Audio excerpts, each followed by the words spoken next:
Beyond the headlines. This is World Insight.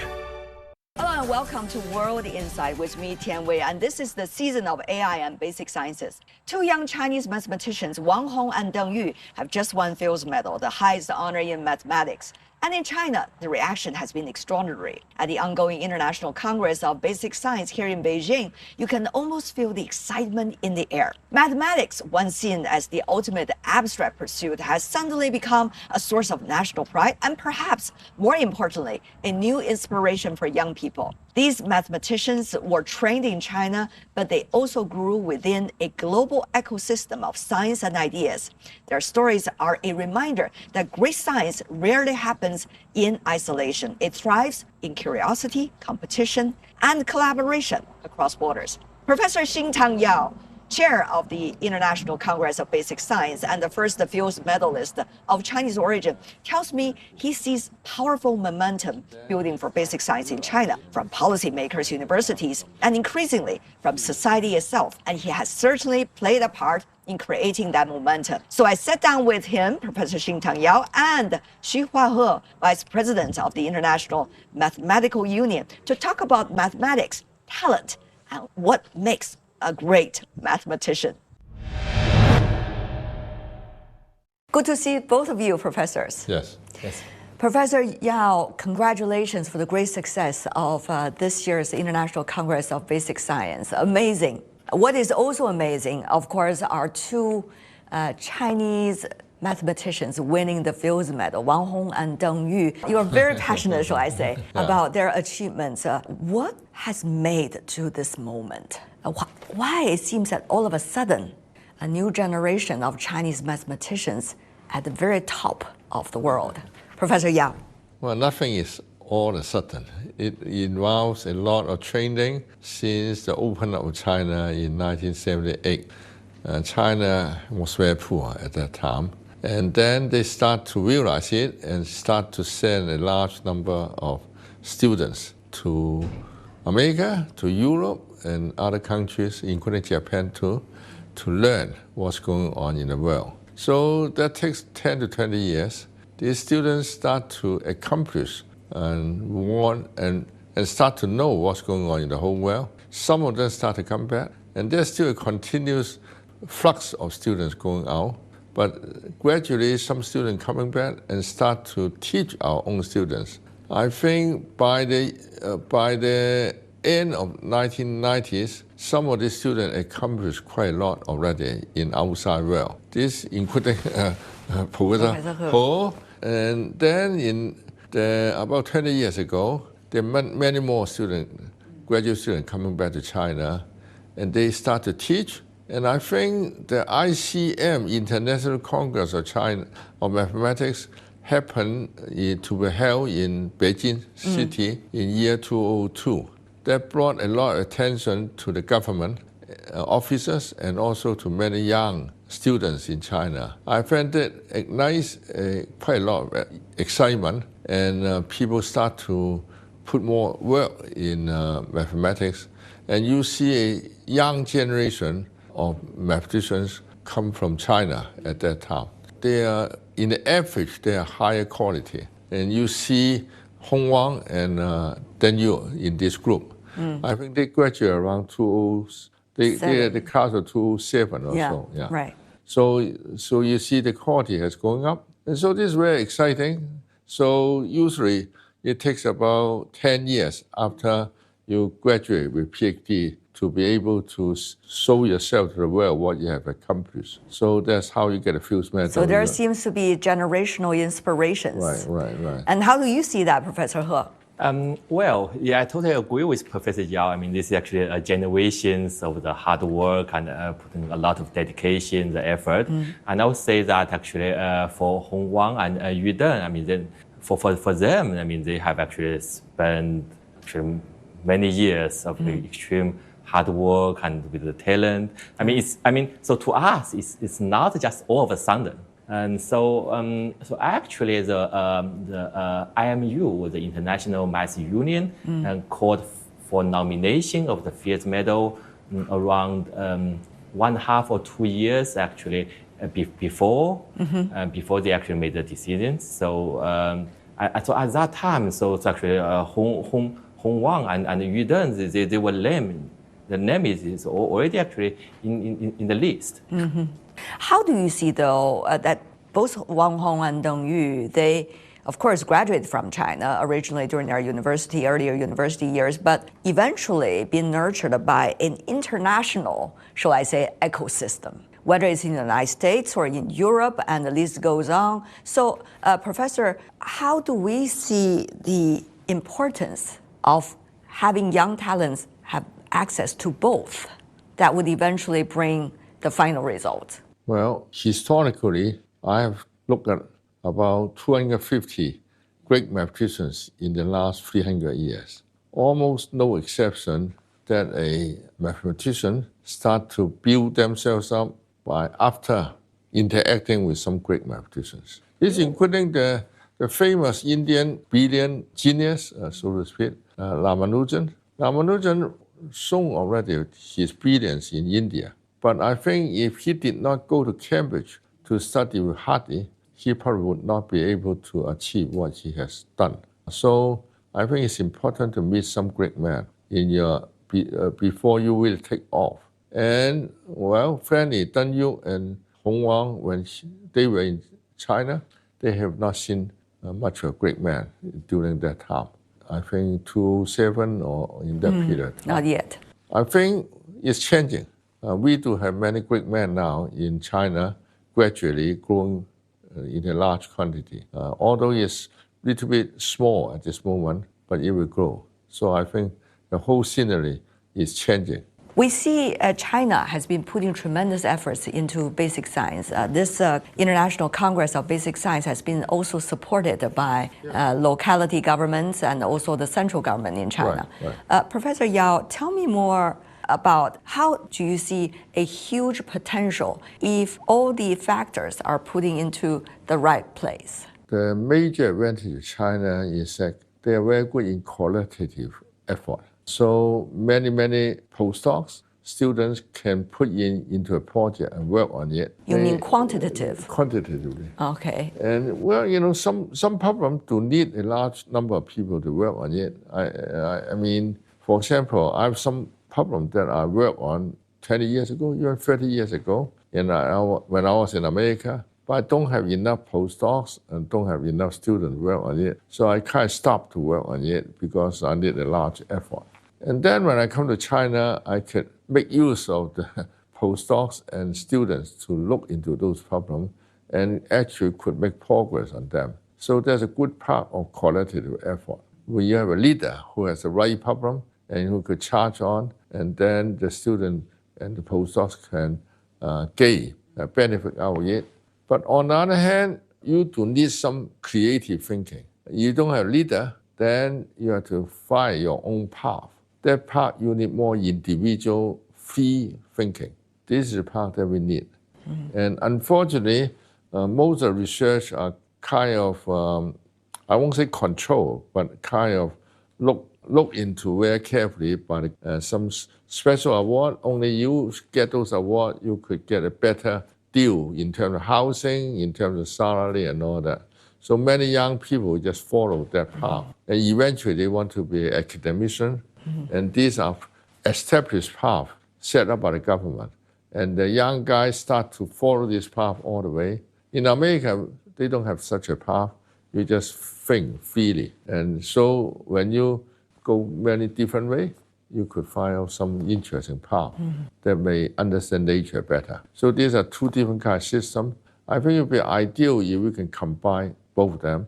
So let's say let 10% or 20% of faculty or students to be able to charge on in a different direction based on their curiosity without string attached, with no string attached, so that they can just charge on based completely on curiosity. I think if we can do it, we have both sides. I think that would be best.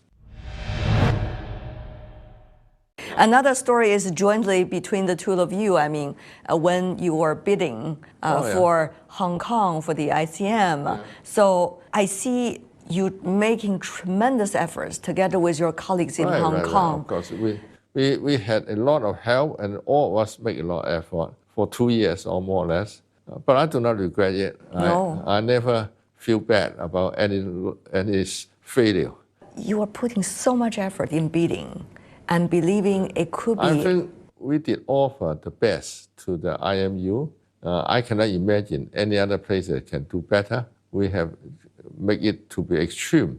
I think we offer the best deal compared with any other Congress that was held before. But we lost. I think it's all because the European countries put together their effort. And you see, the total number of works coming from European countries is more than half of the IMU. So if they put together, there's not much we can do. But what was it like to prepare for it? I mean, that is a fascinating process, I have to say. There's a lot of things that we need to prepare.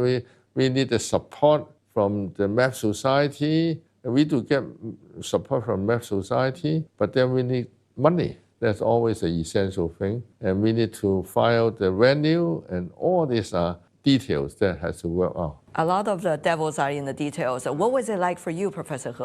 We actually get a very, very, very strong support actually from all the people we actually talk to.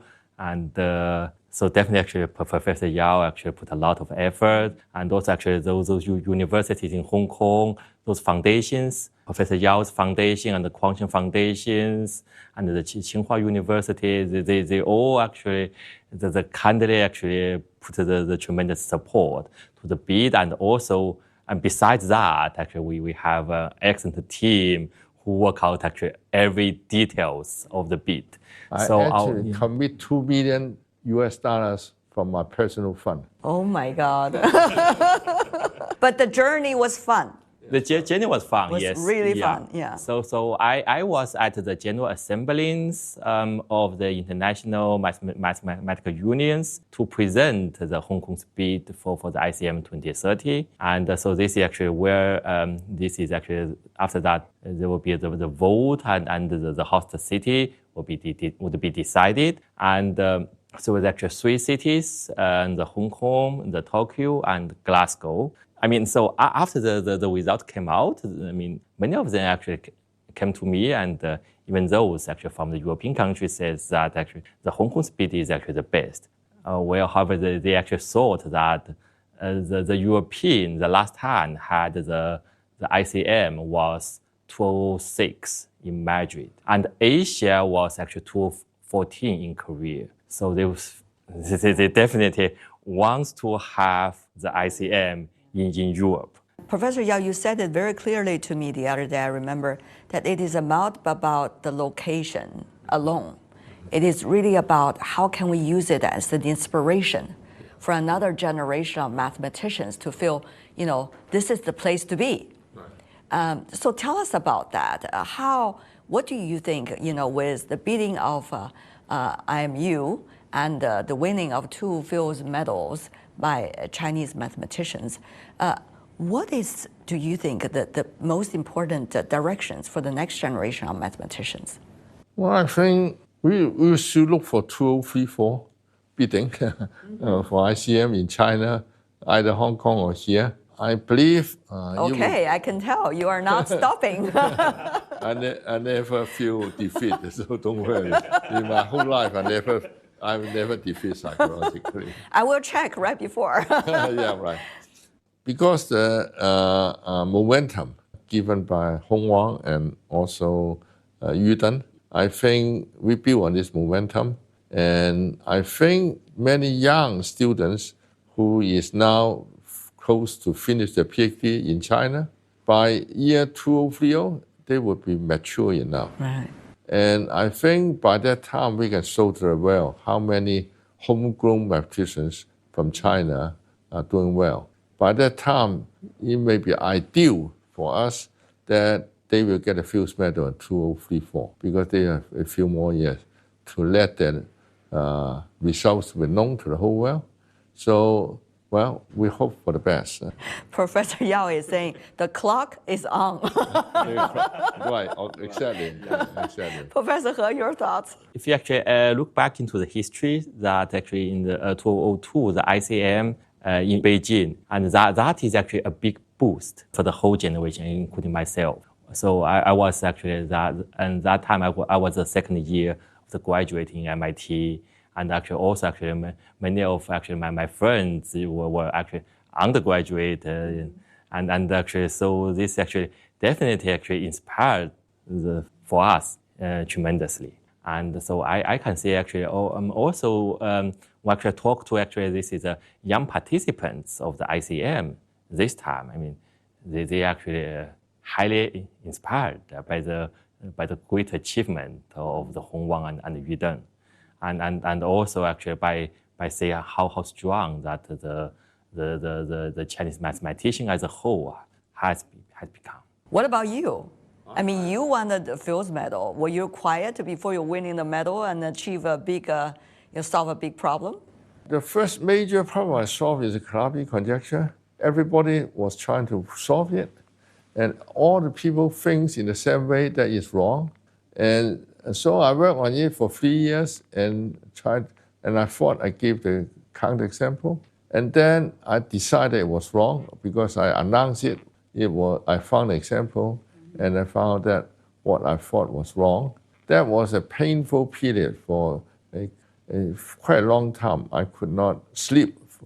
Why? Were you ashamed or? Yes, I was ashamed because I announced in a very open manner in a big conference that I found a counterexample. That sounds like your style. It was no. It seems to be a really humilious to the situation. Announced it for a few hundred people, and then my teacher, who was in charge of the conference, say that this is the best result of the conference. When I have to withdraw, I feel really very bad. So I fought extremely hard to see whether it can still be safe. I found that it cannot be safe. So after that, I make the decision that it's going the wrong way. But all my friends still think it's wrong. So I was the only one who is in charge. Going ahead to do it.